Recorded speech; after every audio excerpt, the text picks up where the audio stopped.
कांग्रेस का जहर इतना बढ़ चुका है, पता नहीं 4 जून आते आते ये विष कहां कहां फैल जाएगा। जब कांग्रेस का मैनिफेस्टो आया तब मैंने देश को चेताया था। खास करके देश में जो विचारक वर्ग है उनको मैंने इशारा किया था कि कांग्रेस का मैनिफेस्टो देश के लिए खतरे की घंटी है।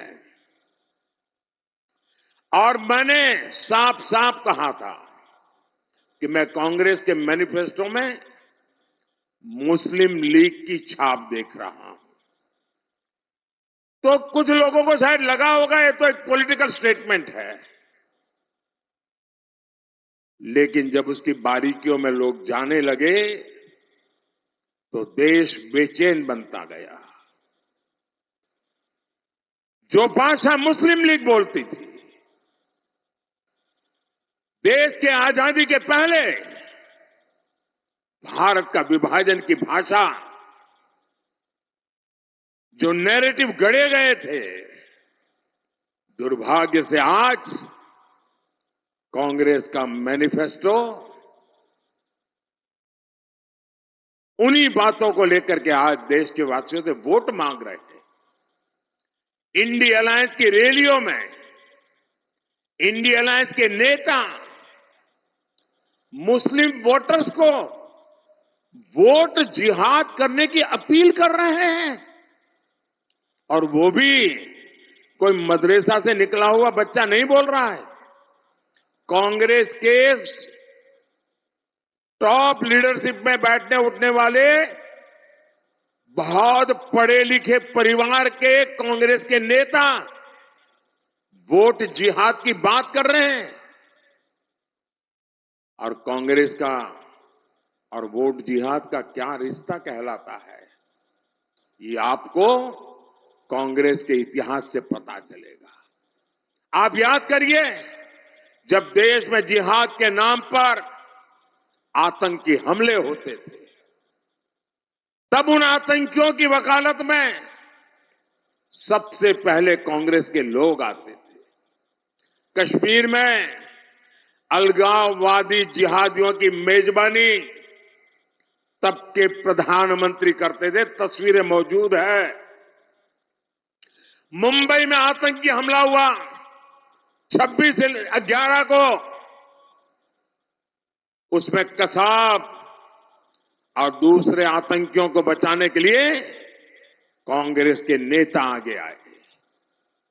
मुंबई आतंकी हमले के जिहादियों को बचाने के लिए किताबें लिखी गई, कांग्रेस नेताओं ने उसे रिलीज किया।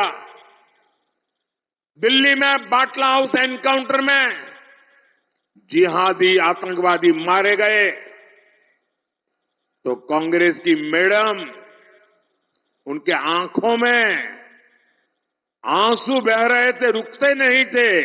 ये कांग्रेस के नेता कह रहे। अफजल गुरु को फांसी हुई, उसे माफी दिलाने के लिए इसी इकोसिस्टम के लोग सुप्रीम कोर्ट से लेकर राष्ट्रपति तक पहुंच गए थे। और अब ये लोग देश में वोट जिहाद करने का नारा लगा रहे हैं। साथियों, कांग्रेस पार्टी इस समय 2 रणनीतियों पर चुनाव लड़ रही है। पहला, जाति के नाम पर समाज को बांटना। दूसरा, तुष्टीकरण के जरिए अपनी वोट बैंक को एकजुट करना। इसलिए कांग्रेस पार्टी ने पहले दलित, आदिवासी और पिछड़ा वर्ग के आरक्षण को लेकर झूठी, 100% झूठी अफवाहें फैलाना, चारों तरफ चू चू चू करना शुरू कर दिया। इसे चुनाव का एजेंडा बनाने की कोशिश की। और अब कांग्रेस आरक्षण के खिलाफ अपने असली मकसद में जुट गई है।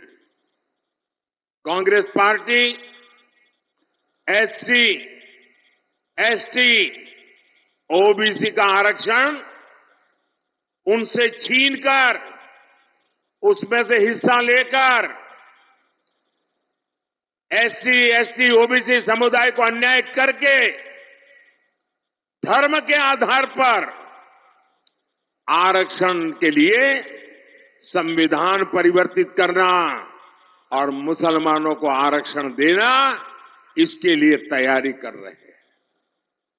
कर्नाटका में कांग्रेस ने क्या किया? रातों रात फतवा जारी किया, एक हुक्म निकाला और कर्नाटका के जितने मुस्लिम समाज के लोग हैं, उन सबको रातों रात ओबीसी घोषित कर दिया। सब मुसलमान ओबीसी।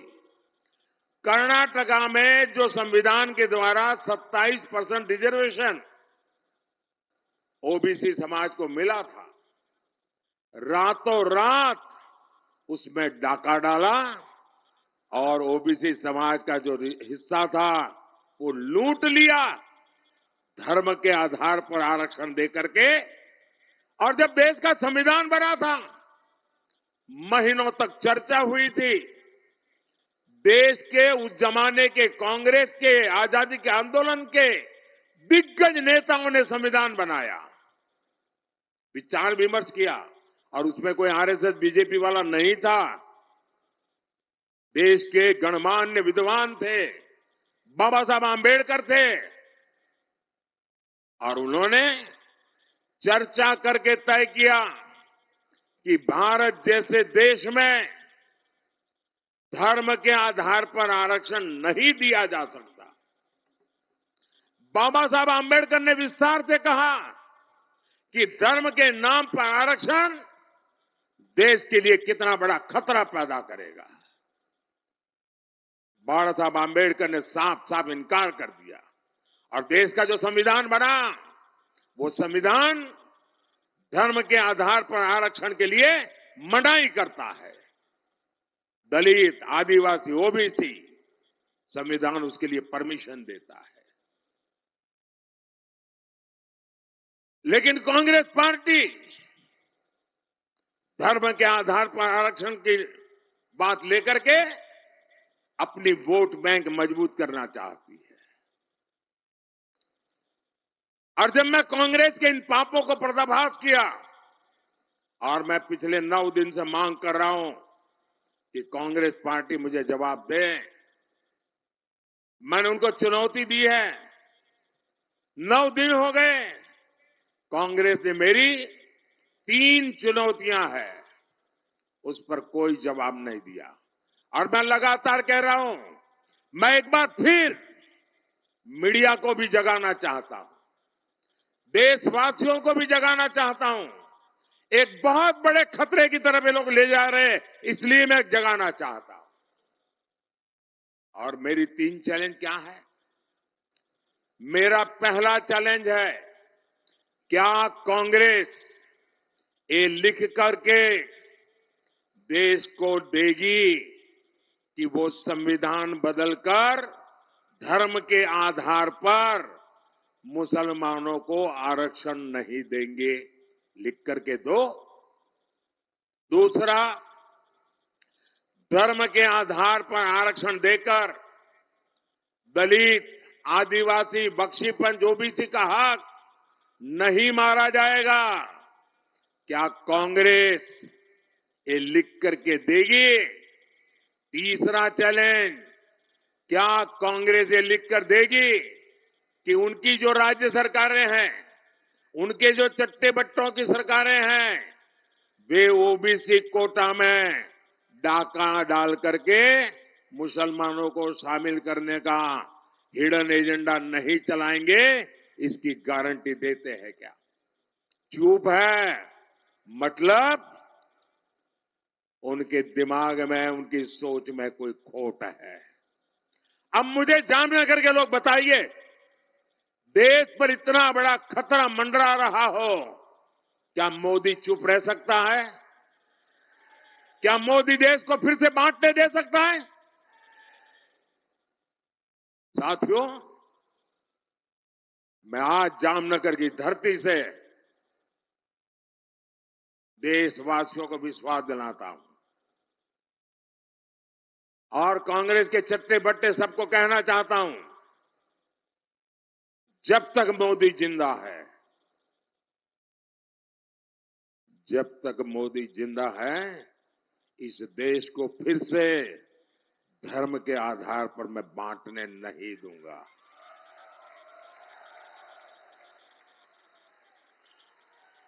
धर्म के आधार पर दलित, आदिवासी, बख्शीपांच इनके हक छीनने नहीं दूंगा। ये जिंदा हूं तब तक मैं लड़ता रहूंगा। और कांग्रेस जवाब देने के बजाय मुंह छिपाकर देशवासियों की आंख में धूल झोंक रही है। साथियों, कांग्रेस के लोग, उसके शहजादे, पूरी उनकी इकोसिस्टम हमारी आस्था पर प्रहार करने का कोई मौका नहीं छोड़ते। आपको याद होगा, कुछ समय पहले मैं विकास कार्यों के एक काम को करने के लिए द्वारिका आया था।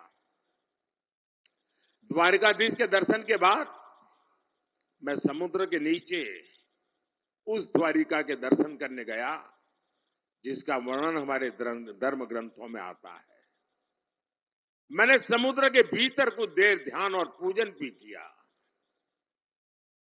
कांग्रेस के शहजादे को उससे भी तकलीफ है और मैं तो हैरान हूं, उत्तर प्रदेश में, बिहार में जो अपने आप को यदुवंशी कहते हैं, वो उनके साथ बैठे हैं जो श्री कृष्ण की द्वारिका को नकार देते हैं और जो शहजादा श्री कृष्ण की द्वारिका में पूजा अगर हो तो उसका मजाक उड़ाता है।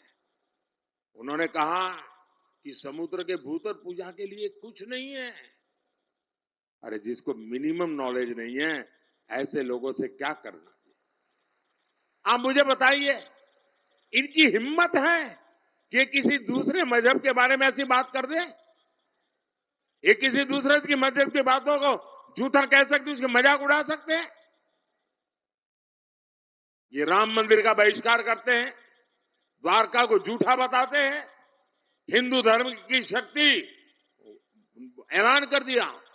हिंदू धर्म में जो शक्ति की कल्पना है, मैं उस शक्ति का विनाश कर दूंगा। क्या इस देश में कोई शक्ति के विनाश की कल्पना कर सकता है क्या? हम शक्ति के उपासक हैं जी। ये कांग्रेस का चरित्र है। अभी तो उन्होंने कह दिया शिव और राम का भी झगड़ा करा दूंगा। उन्होंने ये भी कह दिया कि हम राम को पराजित करेंगे। क्या हो गया है कांग्रेस को? और इसलिए मैं कह रहा हूं, कांग्रेस से बहुत सावधान रहने की जरूरत है।